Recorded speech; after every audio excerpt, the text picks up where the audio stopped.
გამყვანი ტურიზმის მიმართულებით ზრდა შეინიშნება საქართველოს სტატისტიკის ეროვნულმა სამსახურმა გამოაქვეყნა 2025 წლის მეორე კვარტლის მონაცემები, რომლის თანახმად საქართველოს რეზიდენტები საზღვარგარეთ მოგზაურობას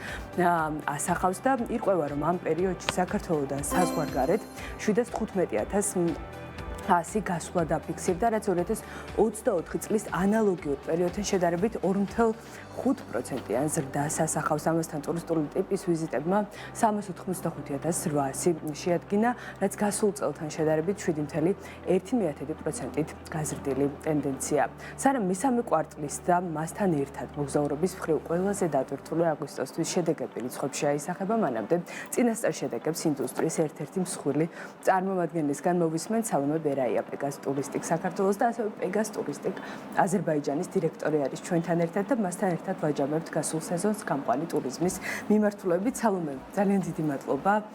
თქვენი დროისთვის, სტუმრობისთვის და პრინციპში ჯერ ადრეა მესმის, იმიტომ რომ ცხელი სეზონი არის სექტემბერი, ასევე პეგას ტურისტიკის ჭრილშიც მათ შორის, იმიტომ რომ იგივე თურქეთი, მათ შორის საბერძნეთშიც ანალოგიური ტენდენცია გრძელდება, რომ დამსვენებლები ანიჭებენ სწორედ ამ სეზონს უპირატესობას და არა მხოლოდ ამ ქვეყნებში, ხო იგივე ეგვიპტეზეც ვისაუბრებთ, სადაც ასევე როგორც ვიცი, სასიამოვნო სიახლეებია ამ მიმართულებით. ხო, მანამდე მინდა რომ შევაჯამოთ სეზონი, როგორი იყო ზაფხული გასულ წელთან შედარებით, რა ტენდენცია იკვეთება კონკრეტულად თქვენი ბიზნესის მაგალითი. მოგესალმებით, პირველ რიგში მივესალმები ჩვენს მაყურებელს. ძალიან მიხარია, რომ მაქვს საშუალება თქვენს ეთერში შევაჯამოთ ნაწილობრივად ჯერჯერობით, იმიტომ რომ სწორად აღნიშნეთ, ჯერ ვართ სეზონის შუაში, მიუხედავად იმისა, რომ საქართველოს ბაზარზე ესეთი წარმოდგენაა, რომ სექტემბრის დასაწყისში, როცა უკვე სკოლები იხსნება და ბავშვები უბრუნდებიან სწავლის რეჟიმს, თითქოს ასოცირდება, რომ თავდება ზაფხულის სეზონი. ეგ არის აბსოლუტურად ლოგიკური, იქიდან გამომდინარე, რომ ის ოჯახები, ვისაც თქვა ყავს ბევრი ბავშვი, შესაბამისად უკვე კონცენტრირდება იმისთვის, რომ დაიწყოს ახალი სასწავლო წელი. თუმცა ბოლო 3-4 წელია პანდემიის შემდეგ ეს ტენდენცია აბსოლუტურად შეცვლილია და ჩვენმა სეზონმა გადაიწია თამამად შემიძლია ვთქვა ოქტომბრის ბოლომდე, განა სექტემბრის შუა რიცხვებამდე გადაიწია თითქმის თვენახევრით. შესაბამისად, ჩვენ ზაფხულის სეზონის ჭრილს ვიღებთ 1 მაისიდან ოქტომბრის ბოლომდე. და ჩვენი ჩარტერული რეისების და ყველა ის მიმართულება, რომელიც ძალიან აქტუალური და საინტერესოა ქართველი დამცველებლისთვის, გრძელდება ოქტომბრის ბოლომდე. თუმცა შეგვიძლია უკვე ნაწილობრივ ვისაუბროთ იმაზე, თუ რა ტენდენციები შეინიშნება, რა ცვლილებებია, გამართა თუ არა ზოგადად ამ ბიზნესის მოლოდინები და ასე შემდეგ. კრიზისული პერიოდები იყო საკმაოდ გასული წლის ბოლო კვარტლიდან მოყოლებული და ნელ-ნელა რეაბილიტაციის პროცესზეც საუბრობდა ბიზნესი და თუ აღდგენა აჩვენა საბოლოოდ, მათ შორის რიცხვების თვალსაზრისითაც, რასაც შემდეგ უკვე გავამყარებთ სტატისტიკით, აი ამ ზაფხულის სეზონმა. სად იმოგზაურეს და რამდენად მეტად იმოგზაურეს, ვიდრე თუნდაც გასულ წელს მოგზაურდნენ? მე რა თქმა უნდა არ შემიძლია ყველა მსხვილი კომპანიის სახელით გავაკეთო განცხადება, თუმცა ჩვენ ვართ ერთ-ერთი მთავარი და მოწინავე ერთ-ერთი, რა თქმა უნდა, მოთამაშე ბაზარზე და შესაბამისად ჩვენი კომპანიის მაგალითით შემიძლია ვისაუბრო ამ თემასთან დაკავშირებით. ნამდვილად რთული წელი იყო, არა მხოლოდ ზაფხულის სეზონი, მთლიანად, როგორც აღნიშნეთ, 2025 წლის უკვე მეორე კვარტლიდან ძალიან ბევრი ხელისშემშლელი ფაქტორი იყო, არა მხოლოდ ქვეყნის შიგნით, არამედ მოგეხსენებათ ქვეყნის გარეთაც ეს ყველა არეულობა და დაძაბულობა პოლიტიკური პირველ რიგში აისახება სამწუხაროდ ავიაციის და ტურიზმის სექტორებზე. ჩვენ ვართ ის პირველი მოწინავე დარგი, რომელიც ამ ყველა პრობლემას ისრუტავს და მერე სამწუხაროდ კომერციულად ძალიან დიდ დარტყმას აყენებს. რაც შეეხება რამდენად დაეწია მოლოდინებს, არ ვარ უკმაყოფილო, გულწრფელად გეტყვით, თუმცა იმიტომ რომ არ მქონდა ამაზე მეტი მოლოდინი, ჩვენ ძალიან სწორად დროულად განვსაზღვრეთ ყველა ის რისკი და ყველა ის შესაძლო გართულება, რაც იდგა უკვე დღის წესრიგში, შესაბამისად მოხდა ფრენების იმის მიხედვით დანიშვნა, იმ რაოდენობით დანიშვნა, რაც იყო მოსალოდნელი. შესაბამისად თანხმედრაში იყო დანიშნული სქემა და ის სურათი, რომელიც უკვე საბოლოო ჯამში მივიღეთ. თუმცა თუ საუბრობთ რიცხვებზე, ჩემი სუბიექტური აზრია, ჩვენ ესეთი მეთოდი გვაქვს ანერგიული კომპანიაში, ჩვენ არ ვუყურებთ რიცხვებს, ჩვენ ვუყურებთ რამდენად მომგებიანი იყო ესა თუ ის მიმართულება, ან ესა თუ ის პერიოდი. ანუ შესაძლებელია ვთქვათ, X პერიოდში გავუშვით ვთქვათ 5000 ადამიანი, რაც შეიძლება კარგი მანიშნებელი და მაჩვენებელი იყოს ჩვენი კომპანიისთვის. თუმცა პირველ რიგში ჩვენ ვუყურებთ რამდენად მომგებნარიანი იყო ეს პროექტი კონკრეტულად კომპანიისთვის და ორგანიზაციისთვის. ანუ თუ კომერციული ჭრილით ვისაუბრებთ და განვიხილავთ ამ ანალიზს გავაკეთებთ ამ სეზონის, მაშინ ვიტყოდი, რომ არ არის ის ციფრები და ის მაჩვენებლები, რაც ვთქვათ, გულს გაუხარებდა ამ სექტორის წარმომადგენლებს და დარწმუნებული ვარ, ჩემი ნებისმიერი ყველა კოლეგა, რომელიც გამყვან ტურიზმშია ჩართული, დამეთანხმება, იმიტომ რომ ყველას გვაქვს ერთი პროდუქტი თითქმის ათვისებული და ყველა ის მოწინავე მიმართულებები, რომელიც საინტერესოა ქართველი დამსვენებლისთვის, სამწუხაროდ ჩვენი ბაზარი არის ძალიან ვიწრო და მცირე და შესაბამისად არ გვაქვს საშუალება ბევრი ლავირების გაკეთების, იმიტომ რომ თვითონ მოსახლეობა ვართ ცოტა და შესაბამისად, როდესაც მას ტურიზმზე ვსაუბრობთ, ანუ ისეთ მიმართულებებზე, რომელიც მასიურად საინტერესოა და მიმზიდველია მომხმარებლისთვის, ამ შემთხვევაში ყოველთვის მოწინავე მიმართულებად არის თურქეთი ზაფხულის განმავლობაში. ეს არა მხოლოდ საქართველოსთვის, ეს არის მთლიან მსოფლიოში, იმიტომ რომ სტუმართ მასპინძლობაში ნამდვილად მოწინავე პირველ ადგილზეა თამამად შემიძლია ვთქვა ეს ქვეყანა. იქიდან გამომდინარე, რომ აქვთ all inclusive სერვისები, ყველაფერი ერთ სივრცეში და ასე შემდეგ, ამას არ განვავრცობ, არ ეხება ჩვენს თემას. თუმცა ეს მიმართულება ყოველწლიურად აქტუალურია და შემიძლია ვთქვა, რომ მეტნაკლებად, ან თუ შევადარებთ გასულ წლებს, მოდი ესე ვთქვათ, ჩვენთვის ორი პერიოდია იყოფა პანდემიამდე და პანდემიის შემდეგ. ანუ პანდემიამდე პერიოდს არასოდეს აღარ ვადარებთ, იმიტომ რომ ეს იყო აბსოლუტურად სხვა რეალობა და პანდემიის შემდეგ ჩვენმა დარგმა გაიღვიძა აბსოლუტურად სხვა რეალობაში. შესაბამისად, ჯერ კიდევ ვართ აი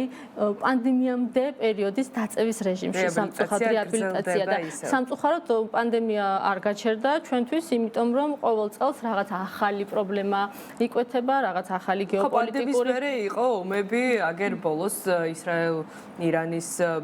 კონფლიქტი, რომელმაც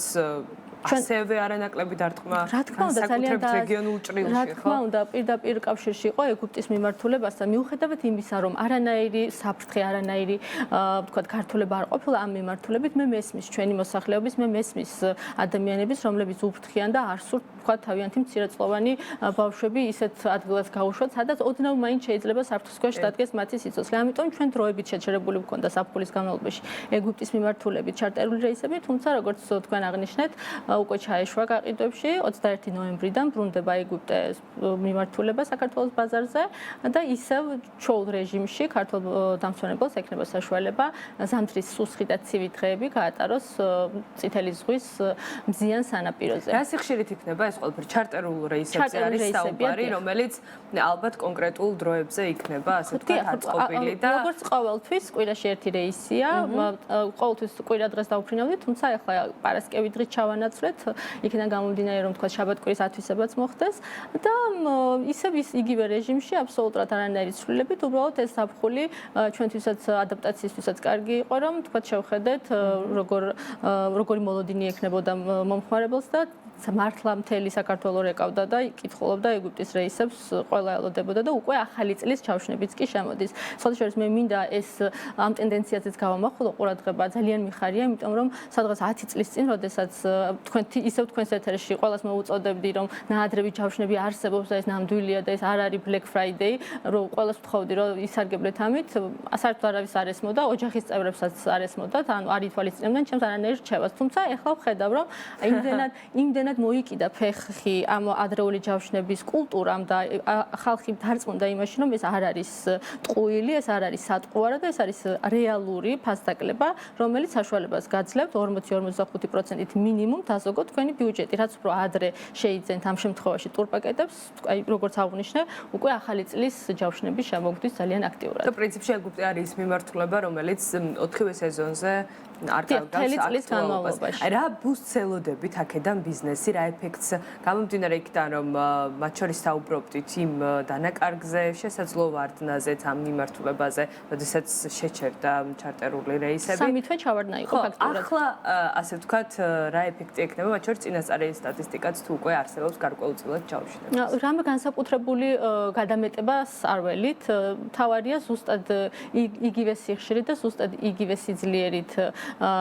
წავიდეს გაყიდვები, რაც ვთქვათ ქონდა მთელი გასული წლის განმავლობაში. კიდევ ერთხელ ვიტყვი, ისეთი პოლიტიკური ვითარება არა მხოლოდ ჩვენს ქვეყანაში, არამედ მთლიანად რეგიონში ძალიან რთულია ეხლა არარეალურ ციფრებზე საუბარი. არ გვაქვს არარეალური ამბიციები, მოდი ესე ვთქვათ. მივყვებით აბსოლუტურად სტაბილურად ჩვენს გეგმას, თუმცა ძალიან მინდა და უკვე ჩაშვებული გვაქვს პრინციპში ძალიან მალე გაიგებს მომხმარებელი, არ შემიძლია ინოვაციის და სიახლის გარეშე, იმიტომ რომ მოსაწყენია ესე, უბრალოდ წარმოუდგენელია მთელი ცხოვრება ერთ სფეროში იყო და ერთ და იგივე აკეთო. ამიტომ აი როგორც შარშამ ვთქვათ, გავაკეთეთ ტაილანდის მიმართულება ჩაუშვით და ეს იყო ძალიან კარგი სიახლე და ძალიან კარგად მიიღო ქართულმა მომხმარებელმა. რა თქმა უნდა, არ არის ისეთი სურათი, რომ ვთქვათ, იმდენად მასიური მომართვიანობა არ არის, თუმცა ჩემთვის ესეც საკმარისია, იმიტომ რომ გაჩნდა ახალი მიმართულება, გაჩნდა ახალი ინტერესი და წლებთან ერთად დარწმუნებული ვარ, კიდევ უფრო მოიმატებს და წელს გვექნება უფრო ახალი მიმართულება, როგორც არის ვთქვათ ვიეტნამი, ასევე მუშაობთ ახლა ტუნისის მიმართულებით, ეს ყველაფერი გამოწვეულია იქიდან გამომდინარე, რომ მოიხსნა სავიზო პროცედურები, ბევრად მარტივი იქნება და საინტერესო იქნება ვთქვათ ალტერნატივის სახით, რომ გქონდეს ქართულ დამსვენებელს. თურქეთი, ეგვიპტე, დუბაი, ეს არის ის სამი მიმართულება, რომელსაც ძირითადად მთელი წლის განმავლობაში მიმართავენ ხომ? არ ვსაუბრობ ევროპაზე, იმიტომ რომ ევროპა არ არის კურორტული ტიპის დასვენებისთვის რეკომენდირებული. ამიტომ აი, როდესაც საბერძნეთის გააქტიურება შეინიშნება ქართულ მოგზაურებში, საბერძნეთი განსაკუთრებით აიანაპა და ლარნაკას მიმართულება, აქ გვეხმარება ძალიან ბიუჯეტური ავიაკომპანიების არსებობა, რა თქმა უნდა, მივესალმები და ბუნებრივია, თუმცა როდესაც სერვისის თვალსაზრისით ვადარებთ, ვერ შედარდება სამწუხაროდ აიანაპას მომსახურება, თქვა თურქეთის სასტუმროების მომსახურებასთან, რა თქმა უნდა, განსხვავებულია, მაგრამ ყველა პროდუქტს ყავს თავისი მომხმარებელი და მაგიტომაც ვამბობ, რომ ძალიან მივესალმები, როდესაც გვაქვს ესეთი პროდუქტი, როგორიც არის ვიეტნამი, რომელიც აბსოლუტურად განსხვავებულია და ცოტა ვიღაცისთვის შეიძლება ცოტა საშიშიც ხომ, მაგრამ წავიყვანთ აუცილებლად ჩვენს ტურისტულ სააგენტოებს, ვაჩვენებთ, ვანახებთ როგორი ლამაზია, ეგზოტიკურია, როგორი უსაფრთხოა და შემდეგ უკვე ეტაპობრივად წლებთან ერთად დაინერგება ეს მიმართულებაც. და აქ ძალიან საინტერესო არის, როდესაც ასეთი ტიპის ბაზრებზე ვსაუბრობთ, რა საფასო კატეგორიაში იქნება ეს ყველაფერი წარმოდგენილი. გასაგებია, რომ სავიზო მოსაკრებელი შესაძლოა მოიხსნა გარკვეულ შემთხვევაში და ეს რაღაც ბარიერებს ხსნის თავისთავად, მაგრამ დისტანცია, რომელიც თავისთავად ფენების ფასზე იქნება ასახული და არა მხოლოდ ეს. საბოლოო ჯამში რა სეგმენტზე იქნება ეს ყველაფერი? საბოლოო ჯამში, რა თქმა უნდა, სეგმენტი უფრო მაღალია. ამიტომაც გავავლე პარალელი, ანუ თქვათ, ავიღოთ პირობითად აიანაპა, რომელიც არის ეკონომიური ბიუჯეტური ვარიანტი. შემდეგ უკვე თურქეთი, რომელიც ნებისმიერ ტიპის სასტუმრო შეგიძლია იყიდო, თქვათ, ძალიან ხელმისაწვდომ ფასად, ან პირიქით ძალიან ძვირადაც გააჩნია, თქვათ, რა ტიპის სასტუმროში მიემგზავრება დამსვენებელი და ასევე ეგვიპტე, რომელიც არის საშუალო ბიუჯეტის მომხმარებლისთვის გათვლილი და უკვე გადავდივართ მაღალ სეგმენტზე, რომელიც არის ტაილანდი, ვიეტნამი, სწორედ იქიდან გამომდინარე, რომ ფრენის გათვალისწინებით, რა თქმა უნდა, ხარჯი არის ბევრად დიდი, თუმცა იქ ადგილზე არის უიაფესი ქვეყანა, განსაკუთრებით ტაილანდი და ვიეტნამი, ის თქვათ ანახარჯი, რომელიც გჭირდება ადამიანს დუბაიში, იმისთვის რომ თქვათ სრულფასოვნად შეიგრძნო ემირატების ხიბლი, იქ ნამდვილად იმ ბიუჯეტით, რა ბიუჯეტითაც მიდიხართ, ვერ ჩაეტევით, ხო? მაგრამ ტაილანდში კი პირიქით არის, თქვათ, იხდით ერთიანად რაღაც თანხას, რომელიც გწდება ბიუჯეტით, თქვათ, ეგვიპტეს და თურქეთს, ბუნებრივია გწდება, თუმცა იქ ადგილზე ბევრად უფრო ეკონომიურად და ბიუჯეტურად არის შესაძლებელი დასვენება, კვების თვალსაზრისითაც, თუნდაც ექსკურსიების მონახულების თვალსაზრისითაც, არ ვიცი, აი, აბსოლუტურად ყველაფერი ხელმისაწვდომია და ყველას ვურჩევ, რომ ერთხელ მაინც წავიდეს ტაილანდში, ვიეტნამში, ამ მსგავსი ტიპის ქვეყნებში, სადაც აქვს, რა თქმა უნდა, ინტერესი, იყოს ინდონეზია, ბალი, სულ ერთი, აბსოლუტურად სხვა კულტურა, აბსოლუტურად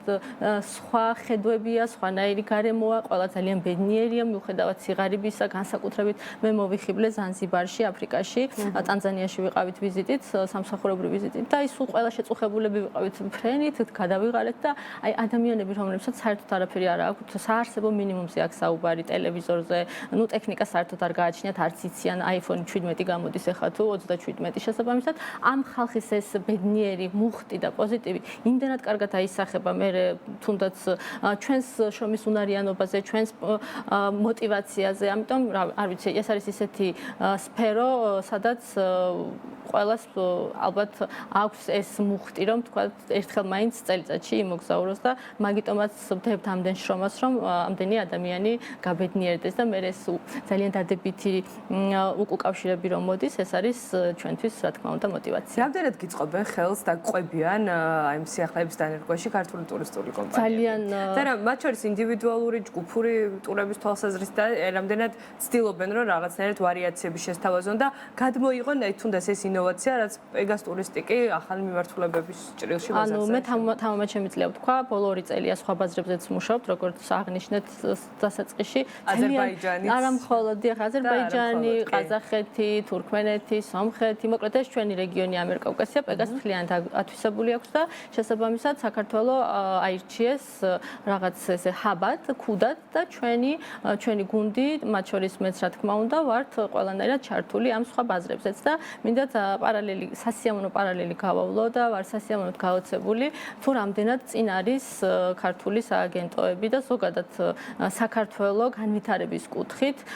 სხვა ჩვენს მეზობელ ქვეყნებთან შედარებით. მე ამის ხმამაღლა თქმა არ მერიდება არსად, იქაც ვაფიქსირებ ჩემსას, ყველგან სადაც მივდივარ, იმიტომ რომ მართლა გულწრფელად ჩვენები, ესევე ეძახი, ყოველთვის მუშაობენ იმაზე, რომ რაღაც ახალი, აი თქვენ თქვით რომ რამდენად აქვთ მიმღებლობა და მზაობა სიახლისო პირიქით, ანუ იმ ხელოვნებას გვიცხადებენ. აი ხა როგორც კი ვიტყვი რომ თუ ეხა უყურებენ სამსახურში ყველა დარეკავს რომ როდის მივდივართ ვიეტნამში, ან იმდენად დიდ ნდობას გვიცხადებენ. შემდეგ უკვე და მართლა გულწრფელად გვაქვს შემეცნებითი გასვლები და არა უბრალოდ დასვენება და გართობა. რა თქმა უნდა, ესეც აუცილებელია, თუმცა როდესაც სამუშაო ვიზიტი ერქმევა სახელად, ამ დროს ჩვენ გვაქვს სერიოზული შეხვედრები, ტრეინინგები, გადამზადებები და ვეცნობით იქაურ პირველ რიგში რა თქმა უნდა კულტურას, მაგრამ შემდეგ უკვე სასტუმროთა ბაზას, ზოგადად სტრუქტურას, როგორ მუშაობს იქაური ტურიზმი და ასე შემდეგ, რაც რა თქმა უნდა მათთვის, ვინც ორიენტირებულია საქმეზე და პროფესიონალია, მათთვის არის ძალიან მიმზიდველი და მე ძალიან დიდი მადლობა მინდა უთხრა გადაუხადო ქართულ ტურისტულებს, რომლებიც ესე ერთხმად და ერთიანად უჭერენ პეგას მხარს. კი ბატონო და სალომე ახსენე აზერბაიჯანის, რომელიც გასულ წელს დირექტორის ამპულაში უკვე შეუერთდი ამ ბაზარს და მინდა რომ აი რაღაცა პარალელები გავავლოთ, თავადაც აღნიშნე, ზოგადად რამდენად განსხვავდება იქაური თუნდაც მოგზაურების ქცევა, ტურისტული კომპანიების გამოცდილება, აქაც ინტერესები და რამდენად არის თანაკვეთაში თუნდაც ქართულ ბაზართან, აი სად შეგვიძლია რომ გადაკვეთის წერტილები ვიპოვოთ და სად პირიქით. და როგორია მართვა ამ ორი ბაზრის ერთდროულად? ძალიან რთულია გულწრფელად, თუმცა იქიდან გამომდინარე რომ მაინც მეზობელი კულტურაა, ჩემთვის საერთოდ არ არის უცხო და განსხვავებული. პირველ რიგში ენის ბარიერი არ მაქვს, საუბრობ მაგათ ენაზე, შესაბამისად ეს უფრო გაძლევს საშუალებას, რა თქმა უნდა, დაახლოების და უფრო მისიანად მიღების. თუმცა ვიტყოდი რომ ქცევა ზოგადად მომხმარებლის და განსაკუთრებით ტურისტული სააგენტოების ჩამოგრჩება სადღაც 10 წლით მაინც. ანუ განვითარებით მოყვებიან საკმაოდ უკან. და ჩემთვის ეს იყო იმდენად გასაოცარი, არ ველოდებოდი, იმიტომ რომ ეკონომიურად ძლიერი ქვეყანა, ფინანსურადაც აშკარად ბევრად უფრო გადახდის უნარიანი მომხმარებელი ყავთ, ვიდრე თქვათ ქართველები. თუმცა სამწუხაროდ ეს თავიანთი მენტალიტეტიდან გამომდინარე, სულ აქვთ ეს ვაჭრობის კულტურა ჩარჩენილი და აი ნებისმიერ თქვათ შემთხვევაში, რაც არ უნდა ძვირადღირებული პაკეტის მომხმარებელი იყოს, ყოველთვის $1 მანათია მათი თანხა ხო, მათი ვალუტა. ერთი მანათის გამო არ ვიცი მოივლიან მთელ ბაქოს და მაინც იქ წავდნენ, სადაც თქვათ პირობითად ერთ მანათს დაუკლებენ. აი რაღაცა ცოტა ძალიან ბევრი სამუშაო აქვს და ჩემთვის პრინციპში ეს იყო ძალიან დიდი გამოწვევა. მოგწევა რომ ჩვენ ეს მოვიტოვეთ მე რო ვიწყებდი ჩემს კარიერას აი სადაც იყო მაშინ ქართული ტურიზმი და მე რო თურქეთიდან ჩამოვედი და გაოცებული ვიყურებოდი აი ზუსტად იგივე დაბეჭდილება და შეგრძნებები მაქვს ახლა ბაქოში ანუ მართლა ძალიან დიდი სხვაობა საქართველოსა და ბაქოს შორის აი ამ კუთხით თუმცა გაყიდვების რაოდენობის თვალსაზრისით გაყიდვები რა თქმა უნდა ისინი უკეთესი რიცხვებს აფიქსირებენ ბაზრის ზომიდან გამომდინარე და ასევე კიდევ ერთხელ გამეორდები იქიდან გამომდინარე რომ უფრო მეტი თანხა ტრიალებს ქვეყანაში უფრო მეტად უკიდვალ უნარიანია ზოგადად მოსახლეობა თუმცა კულტურა და შემეცნების და განვითარების დონე ბევრად ჩამორჩება საქართველოს და მე ძალიან ბედნიერი და ამაყი ვარ ამით ძალიან სასიამოვნოა ამის მოსმენა რომ რაღაც კუთხით ვართ წინ ფასები ხომ არ დაკორექტირდება და რა მოლოდინი გაქვთ სალომე ცოტა დრო გრჩება და რაღაცნაირად ერთ წუთში მინდა რომ ფასების გაიაფებას ნამდვილად არ ველოდებით ტურბულენტური ზაფხული იყო ამ თვალსაზრისით რაღაცა პერიოდში ვარდნაც იყო ფასებით მათ შორის თურქეთის მიმართულებით და ტურისტული კომპანიები ამას აღნიშნავდნენ რომ თითქოს აი ბორტების ვერ შევსების პრობლემაზე ამახვილებდნენ ყურადღებას აი ეს არის სამწუხაროდ ჩვენ ეს პრობლემა ნამდვილად არ გვქონია მაგაში ყველა დაგვეთანხმება არასდროს არ გვაქვს ფასის ვარდნა ეს არის არასწორი დაგეგმა ზოგადად სეზონის ანუ იმაზე მეც აი როგორც მე თავიდან დავიწყე საუბარი იმაზე მეტი დაინიშნა თქვა კონკრეტულად სხვა კომპანიებისგან რისი გაყიდვაც შეეძლო და რა თქმა უნდა ბუნებრივია როდესაც არ იყიდება რაღაც კონკრეტული ადგილი შესაბამისად ვალდებულია და იზოლებულია მე ეს თანხა დააგდოს თუმცა ეს არის ხელოვნურად გამოწვეული ფასების ვარდნა და არ არის რელევანტური имასთან თუ რაც ხდება ბაზარზე ამიტომ ფასების ცვალებადობას ნამდვილად ვერ დავაპროგნოზებ ძალიან ცოტა დრო გრჩება ხა მატყობინებენ რომ აღარ გვაქვს ფაქტობრივად დრო მაგრამ მაინც მინდა რომ გეგმები აი მოკლედ მოვასწრო ის მოლოდინი რაც თუნდაც წინასწარი ჯავშნების ჭრილში იკვეთება ახლა რას უნდა ველოდოთ პეგას ტურისტიკისგან და სეზონი ზამთარიც არანაკლებ დატვირთულია ხოლმე თქვენი ზოგადად ძალიან პოზიტიურად ვარ განწყობილი ამ შემდეგი წლის კუთხით არამხოლოდ პეგას ტურისტიკისთვის მთლიანად ჩვენი კოლეგები ყველა და ქართული ბაზარი გამყვან ტურიზმში ვინც მუშაობს დარწმუნებული ვარ რომ ბევრად უკეთესი წელი გველოდება ყველას და ყველა ის ზემოჩამოთვლილი მიმართულება რომელიც ჩამოთვალე აუცილებლად ჩაეშვება უახლოესი ერთი კვირის განმავლობაში ერთი კვირის განმავლობაში უკვე ბაზარზე იქნება ვიეტნამი ტაილანდი და ტუნისიც სხვათა შორის ესე კი როგორი დივერსიფიცირებულია აზიური მიმართულებაც აფრიკაშიც ჩავედით ამასობაში ძალიან დიდი მადლობა ძალიან დიდი მადლობა დროისთვის საინტერესო ანალიზისთვის სიახლეების გაცნობისთვის სალომე ბერაია პეგას ტურისტიკ საქართველოს და პეგას ტურისტიკ აზერბაიჯანის დირექტორი იყო ჩვენთან ერთად